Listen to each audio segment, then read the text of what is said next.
আসসালামু আলাইকুম, স্বাগত জানাচ্ছি আরটিভির মধ্যাহ্নের সংবাদে। আপনাদের সঙ্গে আছি আমি ফারিয়া শারমিন।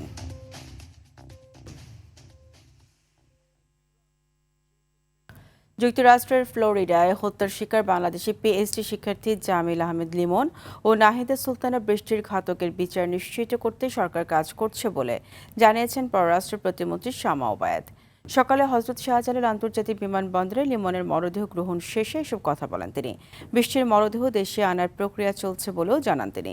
স্বজনরা হত্যাকারীদের শাস্তি নিশ্চিত করার দাবি জানিয়েছেন। জামালপুরের মাদারগঞ্জ উপজেলার কড়াইচড়া ইউনিয়নের লালডোবা গ্রামে বাদ মাগরিব পারিবারিক কবরস্থানে দাফন করা হবে। গত ১৬ এপ্রিল লিমন ও বৃষ্টি নিখোঁজ হয়। ২৪ এপ্রিল প্রথমে লিমন ও পরে বৃষ্টির খণ্ডিত মরদেহ উদ্ধার করা হয়।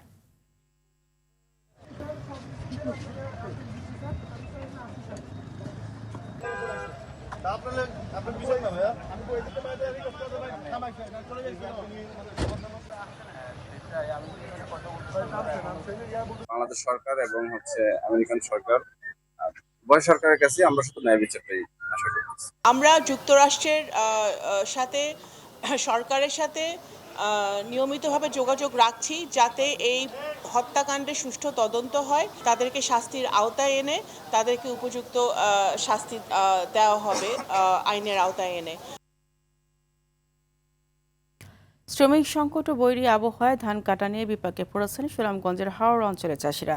বৃষ্টি আর পাহাড়ি ঢলে তলিয়ে গেছে হাওড় অঞ্চলের পাকা ধান। শ্রমিক সংকটের কারণে এখনও অনেক হাওড়ে পাকা ধান পানির নিচে রয়েছে বলে জানিয়েছেন কৃষকরা। গতকাল রবিবার রোদের দেখা মিললেও আজ সোমবার আকাশ মেঘাচ্ছন্ন রয়েছে। ধান কাটা, মাড়াই ও শুকানো নিয়ে দুর্ভোগে পড়েছেন কৃষক। এদিকে আজ থেকে আরও ৩ দিন ভারী বৃষ্টি হতে পারে বলে জানিয়েছে আবহাওয়া অফিস। এতে নদ নদীর পানি বৃদ্ধি পেয়ে আগাম বন্যা সৃষ্টির আশঙ্কা রয়েছে। তাই দ্রুত হাওরের পাকা ধান কেটে তোলার জন্য কৃষকদের অনুরোধ জানিয়েছে পানি উন্নয়ন বোর্ড ও জেলা কৃষি বিভাগ। এদিকে টানা ভারী বর্ষণে নেত্রকোনার মদন মোহনগঞ্জ, খালিয়াজুড়ি ও কলমাকান্দ সহ হাওড় অঞ্চলের ধান পানিতে তলিয়ে যাওয়ায় দুর্ভোগে পড়েছেন কৃষকরা। ফলন ভালো হলেও ঘরে ধান তুলতে পারছেন না তারা। বিঘা গেছে কি পানির তলে, আর ৩ বিঘা খাইটা তুলছি। খাইটা তোলার কারণে এখনো রোদ্র নাই, যার লাগি শুকাইতে হারাম না। বারিকারের মাঝে একটার যেমন খার্চি ওইও খাসা একটার যেমন খাটতে প্রায় ৪-৫ হাজার টাকা খরচ হয়েছে। ওখানে একের খাটার পরে একেরও বাঙ্গাইতে পারলাম না, রোদ নাই, গেরা আইয়া নষ্ট হয়ে যার। জলের লেগে মনে যা আনতে পারতাছি না, দড়িটা নিয়ে আনতাছি, নৌকা নেই। এ নিয়ে আরও জানাতে কিশোরগঞ্জ থেকে সরাসরি যুক্ত হচ্ছেন সহকর্মী শফিকুল ইসলাম নাইম। নাইম, হাওরের বর্তমান পরিস্থিতি কেমন দেখছেন? পানি কিছুটা নেমেছে কিনা বিস্তারিত জানাবেন।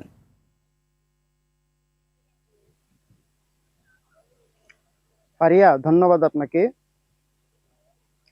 আসলে সকাল থেকেই কিন্তু গুড়ি গুড়ি বৃষ্টি হচ্ছিল, কিন্তু বেলা বাড়ার সাথে সাথেই কিন্তু কিছুটা রোদের দেখা মিলেছে। যদিও গতকাল রোদ ছিল আকাশে, কিন্তু আজ সকাল থেকে কিন্তু বৃষ্টি হচ্ছে। আমি যদি আপনাকে একটু দেখাই যে কিশোরগঞ্জের হাওরের যে কৃষকরা রয়েছে তারা কিন্তু সকাল থেকে গুড়ি গুড়ি বৃষ্টি উপেক্ষা করেও কিন্তু তারা ধান কাটছেন। তবে সবচেয়ে বড় যে সমস্যাটি হয়েছে, তারা কিন্তু সেই ধানগুলি শুকাতে পারছে না রোদের কারণে। এদিকে কৃষকদের সবচেয়ে বড় সমস্যা হয়েছে যে শ্রমিক সংকট। তারা কিন্তু নির্ধারিত মজুরির মধ্য দিয়েও কিন্তু তারা শ্রমিক পাচ্ছে না, যেই কারণে কিন্তু তাদের যে ধানগুলি রয়েছে সেই ধানগুলি কিন্তু নষ্ট হচ্ছে। এছাড়াও যে হাওরের মধ্যে যে পানি রয়েছে সেই পানি কিন্তু আপনার দিনকে দিন বৃদ্ধি পাচ্ছে, এখনো কিন্তু পানি কিন্তু কমছে না, যেই কারণে কিন্তু কৃষকরা ধান শুকাতে কিন্তু অনেকটাই ধান শুকাতে কিন্তু পারছে না, অনেকটাই বিপদের মধ্যে পড়ে আছে। এদিকে হাওর ঘুরে কিন্তু অনেক হৃদয় বিদারক চিত্র কিন্তু আমরা দেখতে পাচ্ছি যে নিজের ফসল হারিয়ে কিন্তু অন্যের জমিতে কিন্তু তারা দিন মজুর হিসেবে কাজ করছেন, শুধুমাত্র যে ঋণের যে বোঝা রয়েছে ব্যাংক ঋণ এবং মহাজনের ঋণ, সেই ঋণ থেকে বাঁচার জন্য। এদিকে কৃষি বিভাগের তথ্য মতে কিশোরগঞ্জের হাওরে এখন পর্যন্ত প্রায় ১০,০৩৫ হেক্টর জমির ধান পানিতে তলিয়ে গেছে।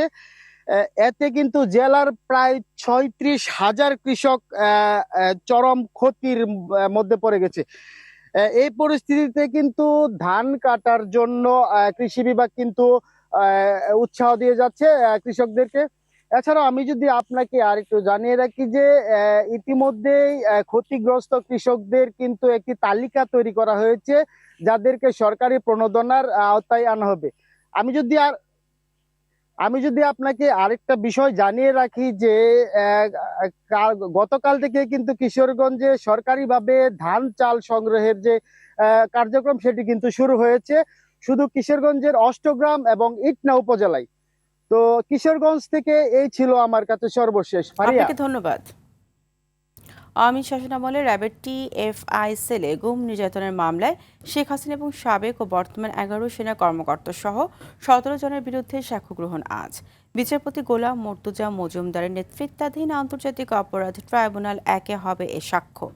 অন্যদিকে ট্রাইব্যুনাল 2-এ জুলাই আন্দোলনে কুষ্টিয়ায় 6 জনকে হত্যাসহ 8 অভিযোগে অভিযুক্ত জাসদ সভাপতি হাসানুল হক ইনুর পক্ষে 7ম দিনের যুক্তি উপস্থাপন করবেন তার আইনজীবী। এছাড়াও এই ট্রাইব্যুনালে আওয়ামী লীগ নেতা আব্দুস সোবহান গোলাপ, সাবেক সেনা কর্মকর্তা মাসুদ উদ্দিন চৌধুরী ও সাবেক আইজিপি শহীদুল হকের পৃথক মামলার বিচার কাজ হবার কথা রয়েছে।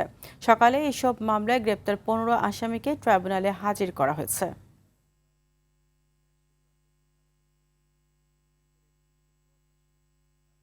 সাবেক প্রধান উপদেষ্টা ডক্টর মোহাম্মদ ইউনূসের নেতৃত্বাধীন অন্তর্বর্তী সরকারের সার্বিক কর্মকাণ্ডের বৈধতা চ্যালেঞ্জ করে হাইকোর্টে রিট দায়ের করা হয়েছে।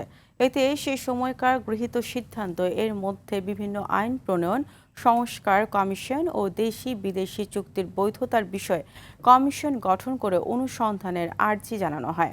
রোববার জনস্বার্থে হাইকোর্টের সংশ্লিষ্ট শাখায় রিটটি করেন সুপ্রিম কোর্টের সিনিয়র আইনজীবী মোহাম্মদ মোহসিন রশিদ। রিটে মন্ত্রিপরিষদ সচিব, আইন, বিচার ও সংসদ বিষয়ক মন্ত্রণালয়ের 2 সচিবকে বিবাদী করা হয়েছে। এই বিষয়ে দুপুরে সাংবাদিকদের ব্রিফিং করে বিস্তারিত জানানোর কথা বলেছেন রিটকারী।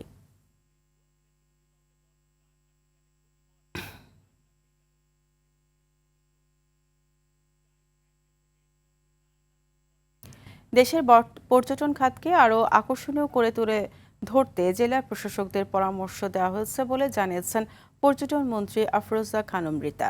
রাজধানীর ওসমানী স্মৃতি মিলনায়তনে জেলা প্রশাসক সম্মেলনের 2য় দিনের বৈঠক শেষে এই কথা বলেন তিনি। প্রতিমন্ত্রী বলেন, কক্সবাজার সমুদ্র সৈকতকে আরও পরিচ্ছন্ন রাখতে এবং পর্যটকদের নিরাপত্তা নিশ্চিত করতে পরামর্শ দেওয়া হয়েছে।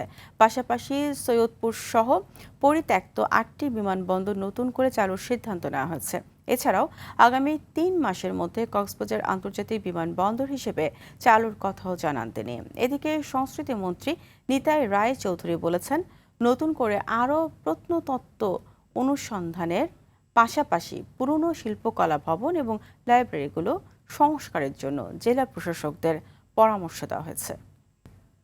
কর্ম করছি এবং আরও নতুন করে আমাদের আরও বেশি করার পরিকল্পনা রয়েছে।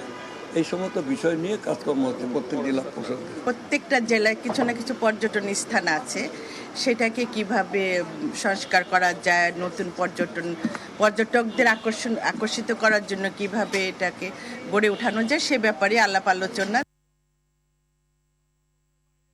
দর্শক, এই মুহূর্তে ডিসি সম্মেলনে রয়েছেন সহকর্মী বিল্লাল হোসেন। সরাসরি চলে যাচ্ছি তার কাছে। বিল্লাল, সম্মেলনে নতুন করে আর কোনো প্রস্তাব এসেছে কিনা, এছাড়া অংশগ্রহণকারীরা কি বলছেন? না, আপনাকে আসলে জানিয়ে রাখি যে জেলা প্রশাসক সম্মেলন কিন্তু আজকে 2য় দিন কিন্তু চলছে। 2য় দিনের সকাল থেকে যে একটি অধিবেশন ছিল সেটি হচ্ছে যে বিমান পরিবহন মন্ত্রীর সাথে যে একটি অধিবেশন, পরবর্তী 2য়টি অধিবেশন ছিল যে সংস্কৃতি মন্ত্রী, তারপর হচ্ছে অর্থ পরিকল্পনা অর্থ মন্ত্রণালয়। প্রতিটি অধিবেশন সম্পর্কে কিন্তু সংশ্লিষ্ট যে মন্ত্রণালয়ের মন্ত্রী রয়েছেন, প্রতিমন্ত্রী রয়েছেন, তারা কিন্তু সাংবাদিক ব্রিফিং করেছেন। সরকারের পক্ষ থেকে আসলে যেই বিষয়টি সবচেয়ে বেশি গুরুত্ব করা হচ্ছে যে সরকারের যে নির্বাচনী ইশতেহার সেটি আসলে মাঠ পর্যায়ে কীভাবে বাস্তবায়ন করা যায় সেই পরামর্শ কিন্তু ডিসিদেরকে কিন্তু দিচ্ছেন। পাশাপাশি ডিসিদের কাছ থেকে যে সরকারের ইশতেহার এবং সরকারের যে নির্বাচনী ইশতেহার, পাশাপাশি সরকারের যেই পরিকল্পনা সেটি কিন্তু বাস্তবায়নে কিন্তু অনেক প্রকার বাধার সম্মুখীন হচ্ছেন কিন্তু ডিসিরা। বিশেষ করে যে প্রকল্প বাস্তবায়নের ক্ষেত্রে আমরা জানি যে অনেক দুর্নীতি হয়, তারপর হচ্ছে বিভিন্ন জায়গায় দলীয় কিছু আধিপত্য থাকে, সেই বিষয়গুলো কিন্তু ডিসিরা কিন্তু যে সংশ্লিষ্ট যে মন্ত্রণালয় রয়েছে তাদের কিছু তুলে ধরছেন যে সমস্যাগুলোর কথা। পাশাপাশি সরকারের পক্ষ থেকে কিন্তু ডিসিদেরকে পরামর্শ দেওয়া হয়েছে, যেমন কিছুক্ষণ আগে কিন্তু অর্থ পরিকল্পনা মন্ত্রণালয়ের সাথে যে একটি সভা ছিল, সেশন ছিল, সেটি শেষ করে কিন্তু সংশ্লিষ্ট প্রতিমন্ত্রী আমাদেরকে যেটি জানিয়েছেন যে সরকারের পক্ষ থেকে নির্দেশনা দেওয়া হয়েছে যে যে কোনো নতুন যে প্রকল্প রয়েছে সেই প্রকল্পের সর্বোচ্চ সাশ্রয় কীভাবে হওয়া যায় সেটি সবচেয়ে গুরুত্বপূর্ণ। পাশাপাশি যে সকল দুর্নীতি হয়, অনেক প্রজেক্ট আছে সেটি কিন্তু কাজ না করে কিন্তু টাকা উত্তোলন করে নিয়ে যায়, এমন কিছু অতীতে কেমন অভিজ্ঞতাকে এই স্মরণ করিয়ে দিয়ে ডিসিদেরকে নির্দেশনা দিয়েছে। পাশাপাশি ডিসিরাও সরকারের কাছ থেকে সর্বোচ্চ যে সকল বাধার সম্মুখীন হয় সেই পরামর্শগুলি দিয়েছেন। তো মন্ত্রীদের পক্ষ থেকে যেটি জানানো হয়েছে যে সরকারের যেই ইশতেহার বাস্তবায়নে যে সকল সমস্যাগুলো হচ্ছে সেটি কীভাবে মোকাবেলা করা যায় তার জন্য প্রয়োজনীয় ব্যবস্থা নেওয়ার পাশাপাশি এর আগেই যে বিমান পর্যটন মন্ত্রী যেই একটি নির্দেশনা দিয়েছেন যে দেশের যে পর্যটন খাতগুলো রয়েছে প্রত্যেকটি জেলায়, সেই পর্যটন খাতগুলিকে কীভাবে পর্যটনের প্রতি মানুষের আকর্ষণ করা যায় সেই জন্য ডিসিদেরকে বিভিন্ন দিক নির্দেশনা কিন্তু দেওয়া হয়েছে। তো পরবর্তী যে সেশনটি হচ্ছে যে কৃষি খাত নিয়ে, দেশের কৃষি খাত নিয়ে কিন্তু বৈঠকটি এখন চলছে, সেটি শেষ হলে পরবর্তী সংবাদে আপনাকে আমরা জানিয়ে দিতে পারবো যে দেশের কৃষি খাত উন্নয়নে আসলে ডিসিদেরকে কী ধরনের পরামর্শ দিচ্ছেন, পাশাপাশি ডিসিরা সরকারের কাছে কী চাচ্ছেন। তো এই ছিল ডিসি সম্মেলন থেকে আমার কাছে সর্বশেষ। আপনাকে ধন্যবাদ। টাঙ্গাইলে ট্রাক ও পিকআপ ভ্যানের সংঘর্ষে 2 জন নিহত হচ্ছে। এই ঘটনায় আহত হচ্ছে আরও 2 জন। ভোর 5:15টার দিকে ঢাকা টাঙ্গাইল যমুনা সেতু মহাসড়কের রাবনা এলাকায় দুর্ঘটনা ঘটে। আহতদের উদ্ধার করে টাঙ্গাইল জেনারেল হাসপাতালে ভর্তি করা হয়েছে। পুলিশ জানায়, যমুনা সেতুগামী একটি ট্রাক রাবনা ফ্লাইওভারের উপর একটি পিকআপ ভ্যানকে অতিক্রম করতে গেলে সংঘর্ষ হয়। এতে ঘটনাস্থলে 2 জন নিহত এবং 2 জন আহত হয়। নিহতদের মরদেহ ময়নাতদন্তের জন্য টাঙ্গাইল জেনারেল হাসপাতালের মর্গে নেওয়া হয়েছে। আইনি প্রক্রিয়া শেষে মরদেহ পরিবারের কাছে হস্তান্তর করা হবে। মেহেরপুর চুয়াডাঙ্গা মহাসড়কে অনির্দিষ্টকালের জন্য বাস চলাচল বন্ধ ঘোষণা করেছে জেলা বাস মালিক ও শ্রমিক ইউনিয়ন। রোববার দুপুরে বাসের চালক ও সুপারভাইজারকে মারধরের ঘটনার প্রতিবাদে এই ধর্মঘটের ডাক দেয় তারা। হঠাৎ বাস বন্ধ হয়ে যাওয়ায় বিপাকে পড়েছেন যাত্রীরা। রোববার দুপুরে গোল্ডেন ট্রাভেলসের একটি লোকাল বাস একটি মোটরসাইকেলের সঙ্গে সংঘর্ষের মতো পরিস্থিতি সৃষ্টি হয়। এতে রাব্বি হোসেন নামে এক মোটরসাইকেল আরোহী বাসের চালক সোহেল রানা ও সুপারভাইজারকে মারধর করে। ঘটনার প্রতিবাদে পরিবহন শ্রমিকরা মহাসড়কে বাস চলাচল বন্ধ করে দেয়।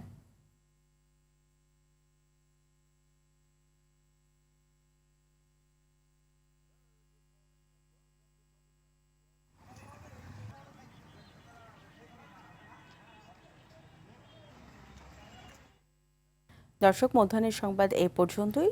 ধন্যবাদ সবাইকে।